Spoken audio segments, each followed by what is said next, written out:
Assalamualaikum warahmatullahi wabarakatuh. Selamat datang di video saya yang mungkin sudah banyak ditunggu oleh teman-teman semuanya, khususnya buat temen pejuang Latsar CPNS.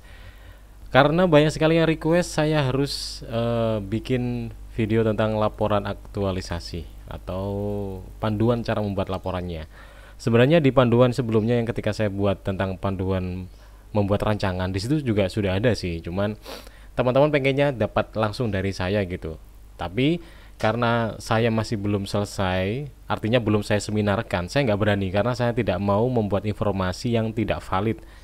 Nah, sekarang berhubung klasikal saya sudah selesai dan seminar juga sudah selesai, dan alhamdulillah juga di seminar dan juga di Latsar kemarin saya berkat doa kalian semuanya mendapatkan predikat sebagai peserta yang terbaik.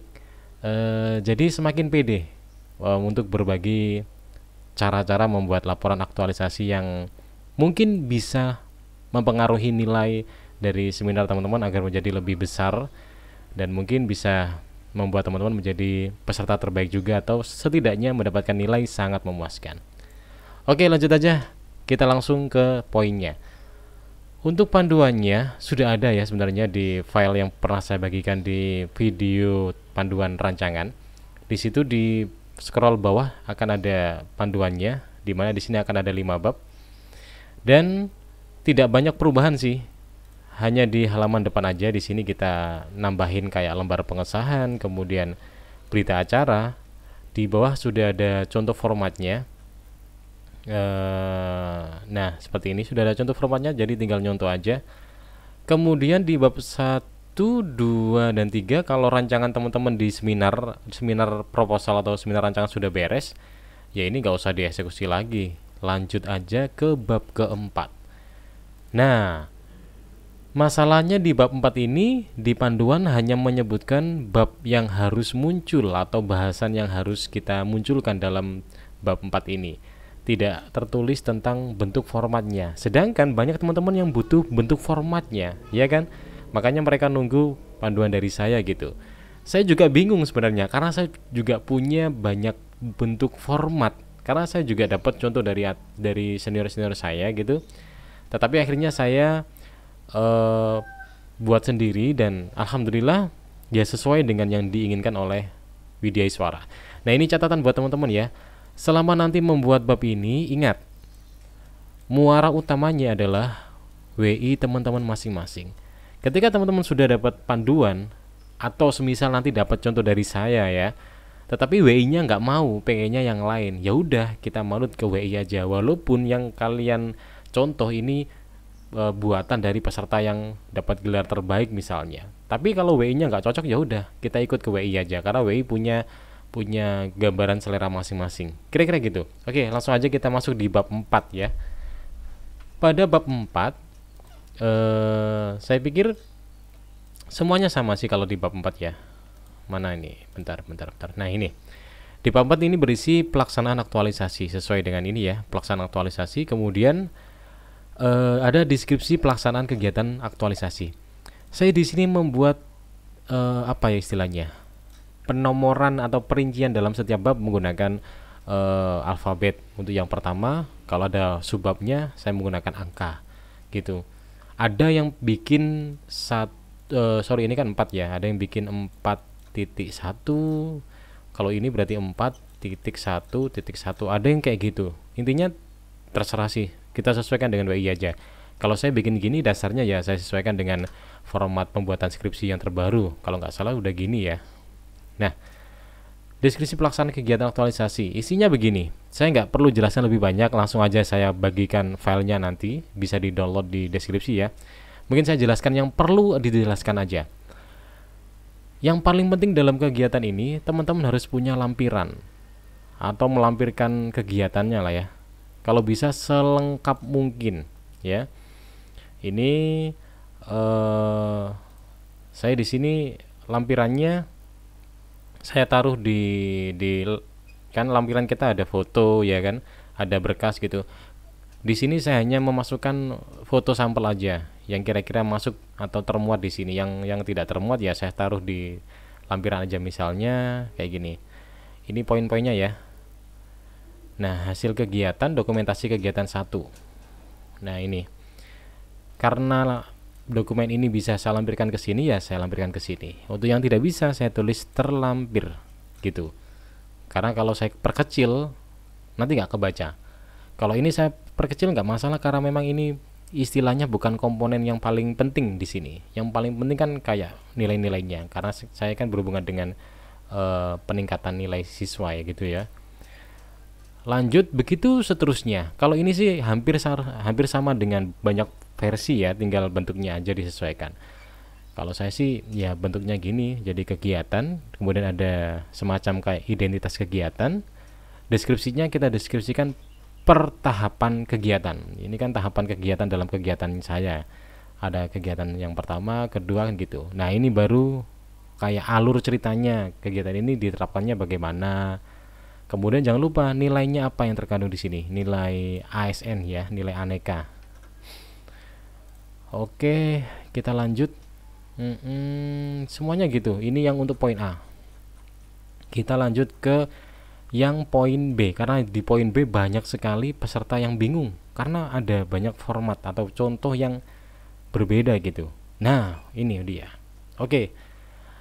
Ada yang poin B atau hasil capaian ini, poin hasil capaian aktualisasi, ada yang bentuknya seperti ini ya. Hanya ada 1, 2, 3, 4 kolom. Ini lebih simpel sih.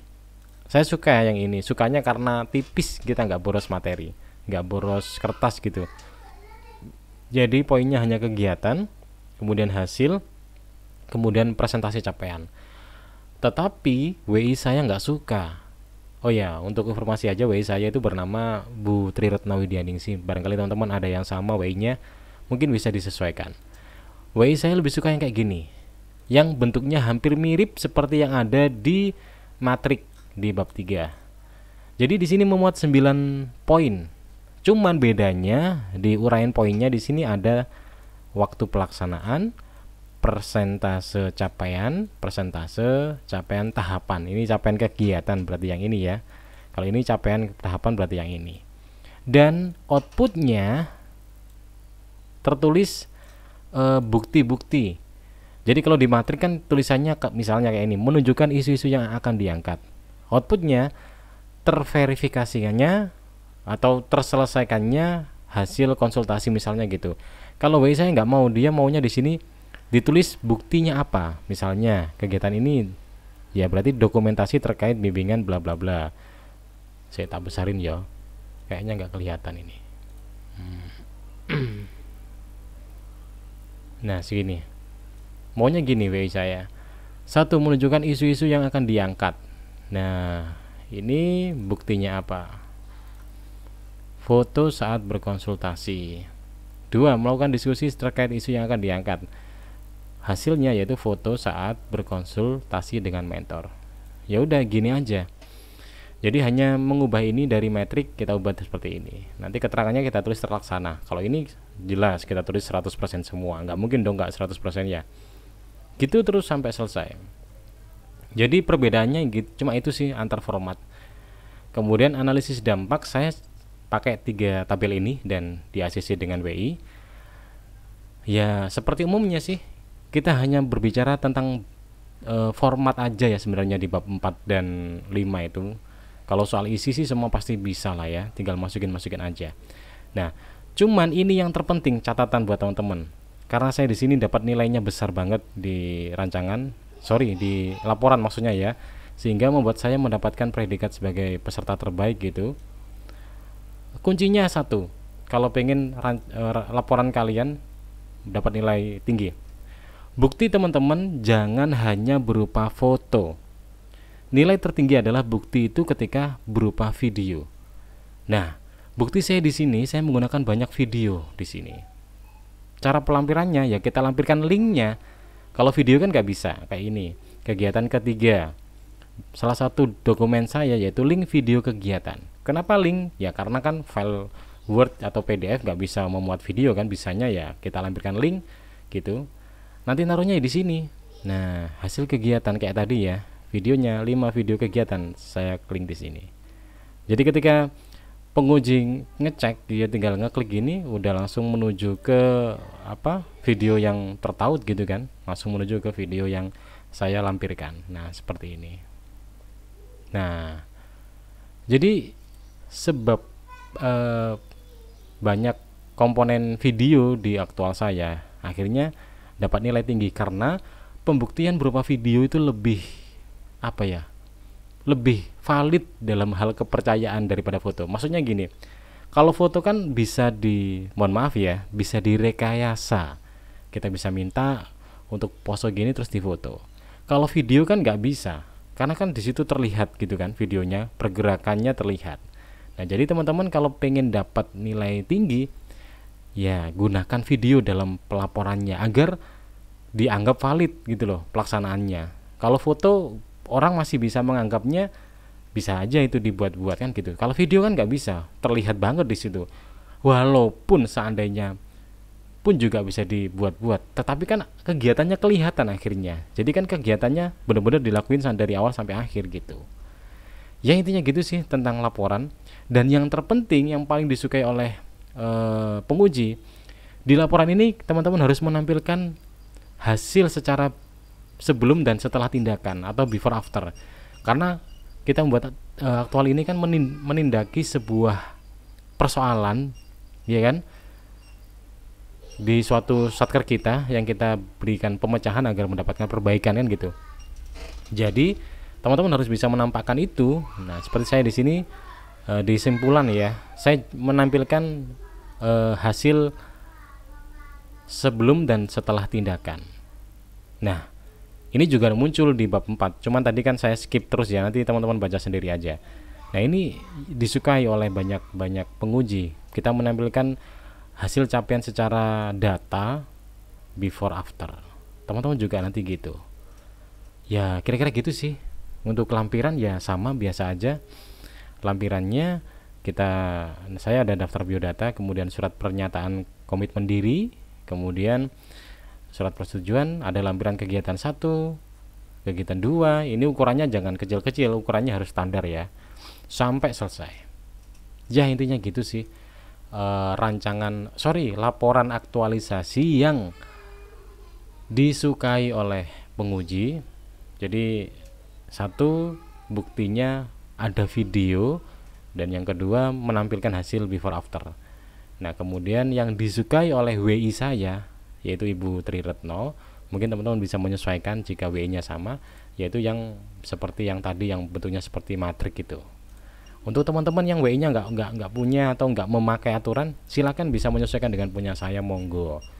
Jadi bebas. Oke, mungkin itu yang bisa saya bagikan ke teman-teman terkait pembuatan laporan aktualisasi saya. Sekali lagi saya ucapkan terima kasih buat teman-teman yang udah mendukung saya, karena berkat doa teman-teman ya saya bisa mendapatkan predikat sebagai peserta terbaik, dan semakin mantap ketika saya membagikan pengalaman saya ke YouTube ini, karena memang benar-benar secara keilmuan bisa dikatakan saya nggak ngawur lah, nggak niat bikin konten untuk dolar lah ya, walaupun memang dolar itu tujuan saya gitu kan, tetapi benar-benar ada ilmu di sini, karena ya ini buktinya. Saya benar-benar membuktikan bahwa ilmu yang saya bagikan itu berdasar. Dan ya mudah-mudahan bisa berarti untuk teman-teman semuanya. Terima kasih. Untuk berikutnya saya akan bikin video tentang pengalaman saya ketika ikut klasikal sesuai dengan request banyak teman-teman. Dan jangan lupa yang belum subscribe, silahkan di subscribe agar nanti bisa dapat informasi terbaru mengenai video yang akan saya unggah. Demikian, terima kasih. Assalamualaikum warahmatullahi wabarakatuh. Tetap semangat dan salam kreatif.